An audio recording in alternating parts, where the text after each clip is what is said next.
ताज्या बातम्यांसाठी MH41 news चॅनलला सबस्क्राईब करा आणि बेल आयकॉनला प्रेस करा।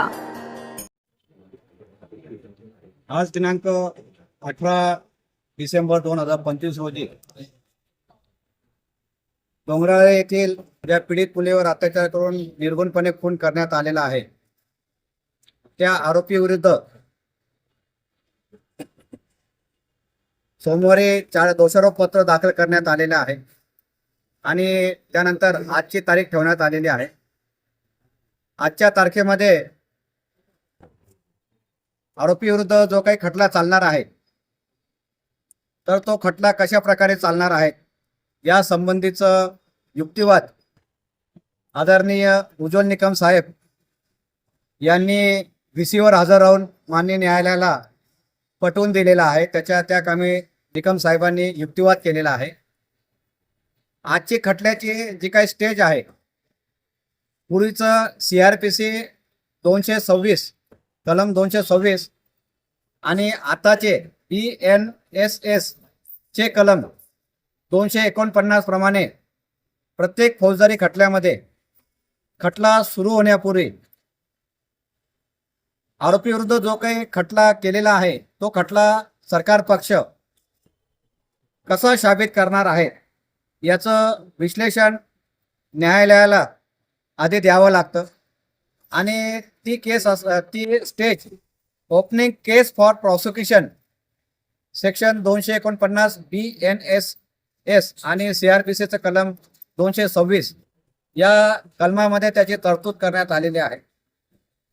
तर आदरणीय निकम साहेब उज्ज्वल निकम साहेब यांनी VCवर हजर राहून माननीय न्यायालयाला सांगितलेलं आहे की आरोपी विरुद्ध हा परिस्थितीजन्य पुरावा आहे आणि आम्ही फॉरेन्सिक एव्हिडन्सने जे आमचे साक्षीदार आहेत त्या साक्षीदारांमार्फत घटनास्थळावर जे काही आम्हाला एव्हिडन्स मिळालेला आहे त्या एव्हिडन्स मार्फत आमचे जे काही लास्ट सिनियर साक्षीदार आहेत त्या साक्षीदारांमार्फत आम्ही या आरोपी विरुद्ध असलेला खटला साबित करणार आहेत अशा प्रकारचा युक्तिवाद माननीय निकम साहेब यांनी केलेला आहे।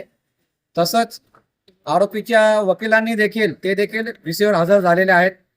त्यांनी देखील या खटल्यामध्ये आरोपीचा बचाव करण्याकामी युक्तिवाद केलेला आहे। त्या आरोपीच्या वकिलांनी असं सांगितलं आहे की आरोपी विरुद्ध सरकार पक्षाने कुठल्याही प्रकारचा पुरावा जो आहे तो व्यवस्थितरित्या मांडलेला नाहीये, कलेक्ट केलेला नाहीये आणि त्याच्यामुळे आरोपीला सोडून द्यावं असं आरोपीच्या वकिलांनी युक्तिवाद केलेला आहे। तसंच मूळ फिर्यादीतर्फे ॲडव्होकेट हर्षद तिवारी आणि स्नेहा ठाकरे मॅडम शर्मा मॅडम यांनी देखील युक्तिवाद केलेला आहे आणि आरोपी विरुद्ध जो काही आता केस ओपनिंग फॉर प्रॉसिक्युशन ही जी काही स्टेज आहे त्या स्टेजप्रमाणे माननीय न्यायालयाने उज्ज्वल निकम साहेबांचं युक्तिवाद ऐकून घेतलेला आहे, आरोपींचा युक्तिवाद ऐकून घेतलेला आहे, आमचा सगळ्यांचा इन्फॉर्मंटचा आणि दोघा वकिलांचा देखील युक्तिवाद ऐकून घेतलेला आहे आणि 22 तारखेला आता पुढची स्टेज राहणार आहे।